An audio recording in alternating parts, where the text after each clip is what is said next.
You read the title correctly. I'm gonna transform a real Starbucks latte into soap. Oh, dearest me, why ever would you do that? Because I want a piece of Starbucks in my bathroom that I can smell to my heart's content, okay? And I'm gonna show you how this layered cold process soap came to be. It was time devouring. So let's get to it. Coming up with the concept for the soap, I wanted two things: layers and latte art. I'm going to aim for a nice gradient from dark brown to this oddly vibrant tawny color, which is reminiscent of the rich layer of crema on top of a freshly pulled shot of espresso. On top, I'm going to flex my imaginary barista skills and perform the worst latte art you've ever seen with some white soap batter. If you're a latte art connoisseur, you might want to bleach your eyes for the latter half of the video. On to the colors. I've got my little color cups lined up, and in one of them I'm going to put some titanium dioxide, a quarter teaspoon, and neon nuclear orange, an eighth of a teaspoon, will be the base for my nice crema layer. A quarter teaspoon of brown oxide will join the neon orange, as well as a quarter teaspoon, a half teaspoon, and another half teaspoon respectively for the remaining layers. I'll use some buttercup yellow to bring a little sunshine to that layer beneath the crema, and some black onyx mica will bring a little bit of night to the lowest layer.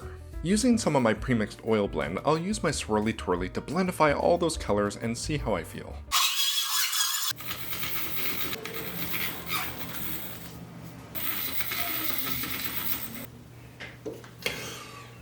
Well, all the browns literally look exactly the same, so let's improvise. I'm going to add some of that TD cream to the first and second layers, then I'm going to darken that fourth layer with a concerning amount of onyx mica and saturate that first layer with some more neon orange. Blending them all up, they still look a little similar, but they're very pigmented, and I don't want people's bathtubs to stain brown when they use these soaps, because brown belongs somewhere else. On that note, let's make soap.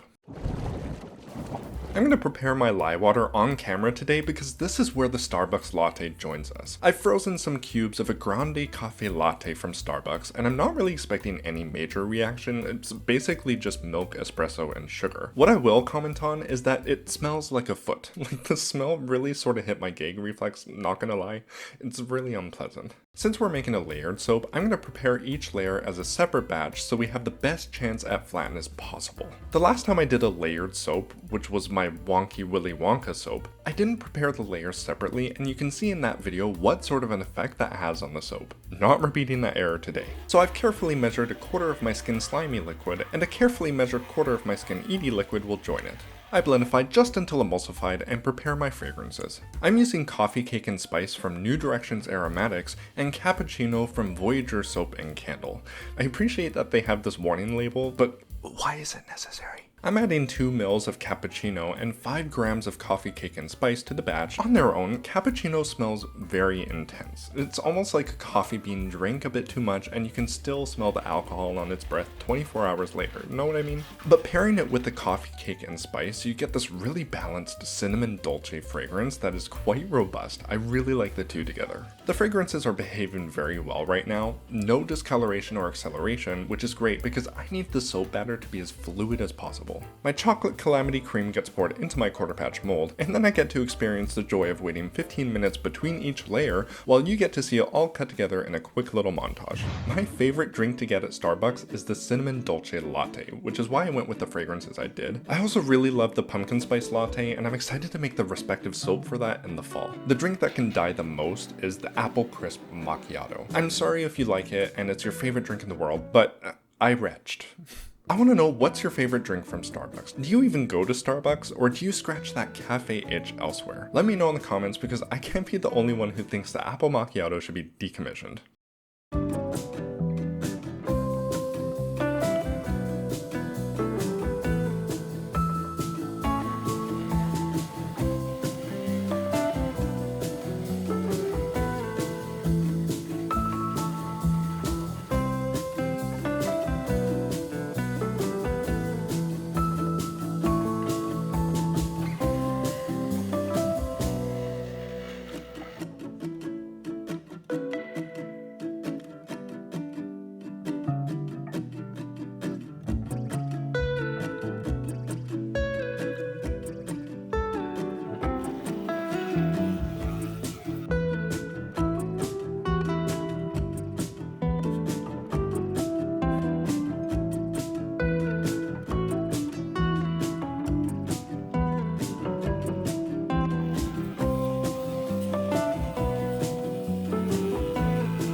With all my layers done, it's time to do a latte art. I've saved some batter that I'm adding to this white soup I prepared earlier, and I'm gonna dump it into a prepared squeeze bottle for easy squeezage. I'm not a barista, and if I ever were, my latte art would probably go down like this.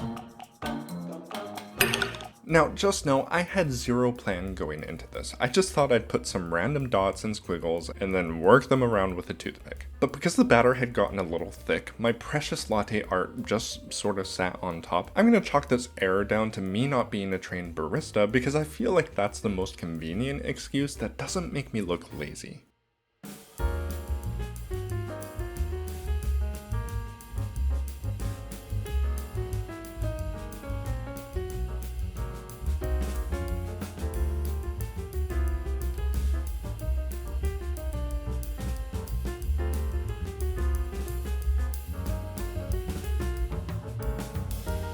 I actually don't mind the way it looks. Even though it looks a bit like tomato soup that someone drizzled cream over, it's a testament to my low standards, or my lack of patience. That Starbucks latte soap needs to get some shut-eye to sleep and saponify. Let's hope it's decaf. I squirted the top of the soap with rubbing alcohol approximately 6 times an hour because I really didn't want any soda ash to take away from the je ne sais quoi that's happening on top. And if you take a look, I drove that ash away. Let's bring the soap to the chopping block and see how it looks. Before I do so, please remember to subscribe if you're enjoying this content and would like to see more soapy stuff in the future. Alright, first slice, let's take a look.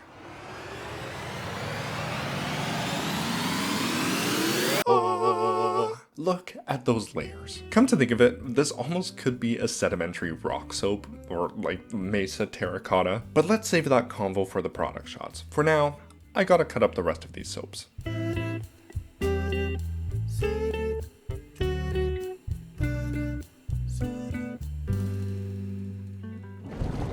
On first glance, you wouldn't even think that a Starbucks cafe latte was inside this cold processed soap. But with the sugar and the milk in there, you'll definitely be able to feel it in a pleasant way. Where my pride in this soap waxes is in the straightness of those layers. Like, those are pretty flawless layers. The top is a little meh.